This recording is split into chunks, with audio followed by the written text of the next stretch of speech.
घरामध्ये आई असेल ना जिवंत, तोपर्यंत वाट पाहणारा व्यक्ती तुमच्या आयुष्यामध्ये आहे, लक्षात ठेवा. घरामध्ये बाप जिवंत आहे, तोपर्यंत आधार नावाचा व्यक्ती तुमच्या जीवनामध्ये, लक्षात ठेवा. आई जिवंतपणे प्रेम करते, यात नवल नव्हे. आई मेल्यावर सुद्धा प्रेम करते, सज्जनाव. आईला संसारामध्ये वेगवेगळे पात्र करावं लागतात.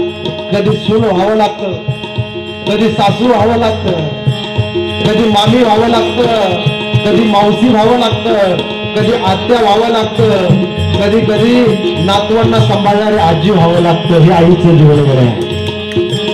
बापाला सुद्धा वेगवेगळे पात्र करावं लागतात. कधी बाप, कधी चुलता, कधी मामा, कधी काका, वेगवेगळे पात्र संसाराच्या रंगगाड्यामध्ये रंगावं लागतात. दादा, आई बाप जिवंत तोपर्यंत हे प्रेम करतात. अरे 7 समुद्राच्या पलीकडे गेलेला सूर्य तुम्हाला दिसेल, पण एकदा मातीच्या आड गेलेली आई, मातीच्या आड गेलेला बाप गेला ना, पुन्हा दिसणार नाही. माझ्या राजांना पुन्हा दिसणार नाही. म्हणून जिवंतपणे जन्म देणाऱ्या मायबापाची सेवा करा गड्या.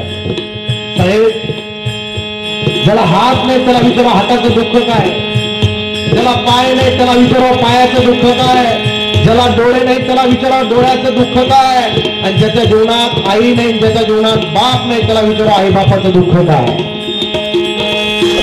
लय प्रेम करतात आई बाप.